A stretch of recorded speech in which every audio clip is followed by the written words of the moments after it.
Hello and again welcome back to my YouTube channel. उम्मीद करते हैं आप सब एकदम फर्स्ट क्लास होंगे। तो बात करेंगे एक और वैकेंसी के बारे में जो कि आईआईटी धनबाद की तरफ से आई हुई है। इसमें टोटल 31 पदों पे वैकेंसी है जूनियर असिस्टेंट की। और इसमें आपको जो आपका पे लेवल है वो लेवल 3 के अकॉर्डिंग आपका मिलेगा। तो इसमें आपकी सैलरी भी इन हैंड काफ़ी अच्छी बन जाएगी और पोस्ट भी काफ़ी अच्छी। और उससे अच्छी बात है कि आपको आईआईटी धनबाद में आपको जो है वो काम करने का मौका मिलेगा जो कि काफ़ी अच्छा एक्सपीरियंस रहेगा। तो बात करेंगे इसके अंदर क्या क्या क्वालिफिकेशन मांगा हुआ है, कितनी टोटल पोस्ट ने अलग अलग जो इन्होंने डिवाइड करके रखा है। तो सबसे पहले जो नेम ऑफ द पोस्ट है वो जूनियर असिस्टेंट की पोस्ट है। इसमें टोटल 31 पोस्ट हैं और अनरिजर्व में 17 हैं, एससी में 4 हैं, एसटी में 2 हैं, ओबीसी नॉन क्रीमी लेयर में 8 हैं और ईडब्ल्यूएस में कोई वैकेंसी नहीं है। आपका लेवल 3 में के अकॉर्डिंग आपकी सैलरी अप्रॉक्स 22,000 से लेकर के 70,000 तक आपकी सैलरी बनेगी, जो कि काफ़ी अच्छी सैलरी है आपकी। और इसमें 2 पोस्ट इन्होंने दे रखी हैं। इसमें three three post are reserve for the person with benchmark disabilities. तो इसमें एक तो ये है आपका जो लोग ब्लाइंड एंड लो विज़न के, एक इनकी पोस्ट है। और एक जो डेफ हैं और हार्ड ऑफ हेयरिंग है, जो गूंगे बहरे होते हैं, एक उनकी अलग से इन्होंने पोस्ट दे रखी है। तो टोटल यहाँ पे 3 पोस्टें जिन्होंने अलग से दे रखी हैं। बाकी मल्टीपल डिसेबिलिटीज़ में एक इन्होंने वैकेंसी दे रखी। जब आप ई पे आएंगे तो देखेंगे तो यहाँ पे इन्होंने एक और वैकेंसी ए और डी मिला करके दे रखी टोटल। अब बात करेंगे जॉब की वैकेंसी दे रखी है इसमें जूनियर टेक्नीशियन की। इसमें ग्रुप फर्स्ट में आपका जो है वो फिजिक्स है। जूनियर टेक्नीशियन में आपकी टोटल 13 पोस्ट हैं, जिसमें अनरिजर्व में 1 है, एससी में 5 हैं, एसटी में 2 हैं, ओबीसी में 2 और ईडब्ल्यूएस में आपकी 3 पोस्ट हैं। तो इसमें ग्रुप सेकंड में मैथमेटिक्स में आपकी 2 पोस्ट हैं, ग्रुप थर्ड केमिस्ट्री में आपकी 2 पोस्ट हैं, ग्रुप फोर्थ इलेक्ट्रिकल में आपकी 2 पोस्ट हैं और ग्रुप फिफ्थ कंप्यूटर में आपकी 5 पोस्ट हैं, जो कि हर कैटेगरी की एक एक पोस्ट है। सबका आपको लेवल 3 सैलरी मिलेगी, तो वही आपकी 22,000 से लेकर के 70,000 तक आपकी सैलरी बनेगी per month. Junior technician medical की 3 पोस्ट हैं और जूनियर टेक्नीशियन सिविल मेंटेनेंस की इसमें 6 पोस्ट है total. Junior technician electrical maintenance की इसमें 7 पोस्ट हैं और जूनियर कोचिंग असिस्टेंट इसमें 4 पोस्ट हैं। बाकी ये जो आपका जो 6 नंबर पे है जूनियर कोचिंग असिस्टेंट की, इसमें जो आपकी पोस्ट है वो स्विमिंग की 1 पोस्ट है, बास्केटबॉल की 1 पोस्ट है, जिम इंस्ट्रक्टर की 1 पोस्ट है और वेट लिफ्टिंग की 1 पोस्ट है। तो टोटल आपकी 4 पोस्ट हैं जूनियर कोचिंग असिस्टेंट में। तो इसको आप देख लेना कि वैसे कैटेगरीज के अंदर ज़्यादा पोस्टें नहीं इन्होंने दे रखी हैं, लेकिन अगर आप जिस कैटेगरी में आते हैं उस कैटेगरी के अंदर अगर पोस्टें हैं तो आप इस फॉर्म को ज़रूर फिल करें।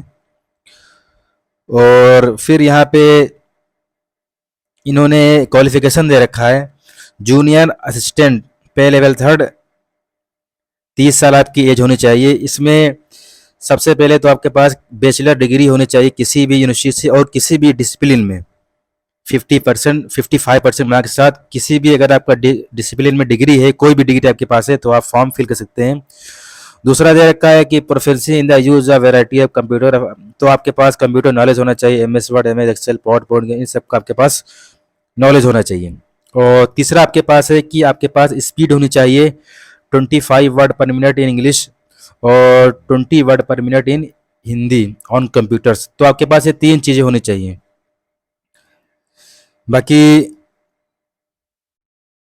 The recruitment of typing mentioned in the recruitment rules will not apply in the case of physically handicap. तो जो लोग फिजिकली हैंडीकेप्ड हैं उनके लिए ये चीज़ें जो आपकी दे रखी हैं टाइपिंग की, ये चीज़ें उन पर लागू नहीं होंगी। तो आसान है ये जूनियर असिस्टेंट की पोस्ट के लिए। केवल आपके पास डिग्री होनी चाहिए कोई भी किसी फील्ड में, 55% मार्क्स के साथ, और आपको कंप्यूटर का नॉलेज होना चाहिए, और टाइपिंग स्पीड आपकी 25 वर्ड पर मिनट और 20 वर्ड पर मिनट आपकी होनी चाहिए। तो दूसरी पोस्ट है आपकी वो है जूनियर टेक्नीशियन, इसमें भी आपकी 30 ईयर होनी चाहिए। Diploma in relevant engineering discipline, तो यहाँ पे इन्होंने जब नीचे की तरफ आएंगे तो ये आपका इन्होंने दे रखा है कि कौन कौन से आपके डिसिप्लिन में हैं जिसमें आपका डिप्लोमा होना चाहिए।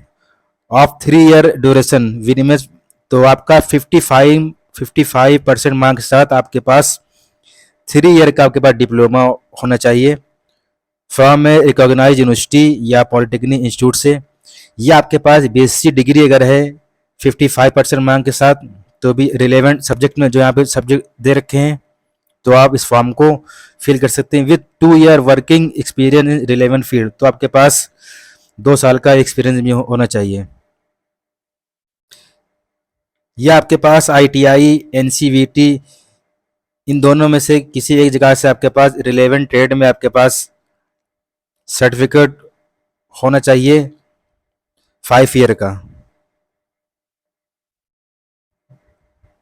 और आपको नॉलेज होना चाहिए एमएस ऑफिस का। बाकी ये यहाँ पे रिलेवेंट ट्रेड और आपकी ब्रांच जो सब्जेक्ट हैं वो आपके दे रखे हैं, जो ऊपर ये बताया गया है कि आपके पास इन फील्ड में आपके पास होना चाहिए। बाकी जो तीसरी पोस्ट है वो जूनियर टेक्नीशियन मेडिकल की, इसमें आपके पास क्लास 10th होना चाहिए with 3 year diploma minimum 50% marks के साथ इन फार्मेसी नर्सिंग फिजियोथेरेपी, या आपके पास 10+2 यानी आपके पास 12 होना चाहिए 2 ईयर डिप्लोमा मिनिमम 5% मार्क्स के साथ इन फार्मेसी नर्सिंग फिजियोथेरेपी। तो अगर आपके पास 10th है तो आपके पास 3 ईयर का डिप्लोमा होना चाहिए इन फील्ड में, और अगर आपके पास 12th है तो आपके पास 2 ईयर का डिप्लोमा होना चाहिए इन फील्ड में, यानी फार्मेसी नर्सिंग और फिजियोथेरेपी में। अगली जो पोस्ट है जूनियर टेक्नीशियन की सिविल मेंटेनेंस, इसमें आपके पास डिप्लोमा इन सिविल इंजीनियरिंग होना चाहिए 3 ईयर का, जो आपका डिप्लोमा होता है 3 ईयर ड्यूरेशन का वो होना चाहिए किसी भी इंस्टीट्यूट या पॉलिटेक्निक से विद मिनिमम 55% मार्क्स के साथ, और आपके पास 5 ईयर का आपके पास रिलेवेंट में आपका एक्सपीरियंस होना चाहिए 5 ईयर का, और आपको कंप्यूटर नॉलेज आपको होना चाहिए एमएस ऑफिस वगैरह का जो भी है। फिफ्थ पोस्ट रखिए जूनियर टेक्नीशियन इलेक्ट्रिकल मेंटेनेंस, तो इसमें आपके पास डिप्लोमा होना चाहिए इन इलेक्ट्रिकल इंजीनियरिंग में, वो भी 3 साल का किसी भी पॉलिटेक्निक से या किसी इंस्टीट्यूट से मिनिमम 5% मार्क्स के साथ, इसमें भी 5 ईयर का एक्सपीरियंस मांगा हुआ है, और नॉलेज ऑफ कंप्यूटर इसमें भी होना चाहिए। जूनियर कोचिंग असिस्टेंट, इसमें भी आपके पास मिनिमम प्रोफेशनल ग्रेजुएशन होना चाहिए in any subject and diploma in coaching minimum 55% marks के साथ फ्रॉम साई NSNIS और from any other recognise institute से, कोई भी जो आपका स्पोर्ट का इंस्टीट्यूट है वहाँ से आपके पास डिप्लोमा होना चाहिए और आपके पास ग्रेजुएशन भी होना चाहिए। Junior assistant junior coaching assistant gym instructor, तो इसमें आपके पास BPED होना चाहिए मिनिमम 55% मार्क्स के साथ किसी भी इंस्टीट्यूट से। बाकी आपके पास एक्सपीरियंस मांगा हुआ है 2 साल का आपके पास एक्सपीरियंस होना चाहिए। बाकी जो आपका एज रिलैक्सेशन है वो तो दे रखा है, वो तो लागू होगा। और बाकी जो आपकी इसमें नो टीए नो डीए, तो आपको यहाँ पे जो है no DA will be paid for appearing in the recruitment test, तो आपको यहाँ पे कुछ भी नहीं मिलेगा टेस्ट में अपेयरिंग करने के लिए। आपकी जो फीस है वो 500 रुपये आपकी फ़ीस है, इसमें दे रखा है। कैटेगरी, तो आपको जो भी आपका फीस रहेगी जो इस www.online.sbi. इस पे जाकर के वहीं ऑनलाइन आपको जहां फॉर्म फिल करेंगे वहीं पे इसको ये मिल जाएगा, वहीं जाकर के आपको फिल करना है। SC ST PWD ex serviceman and female candidate के लिए कोई भी फीस नहीं है, और आपकी जो लास्ट डेट है वो 8 अक्टूबर आपकी लास्ट डेट है। फॉर्म आपको कैसे फिल करना है यहाँ पे दे रखा है, इस पे जाकर के आपको फॉर्म फिल करना है।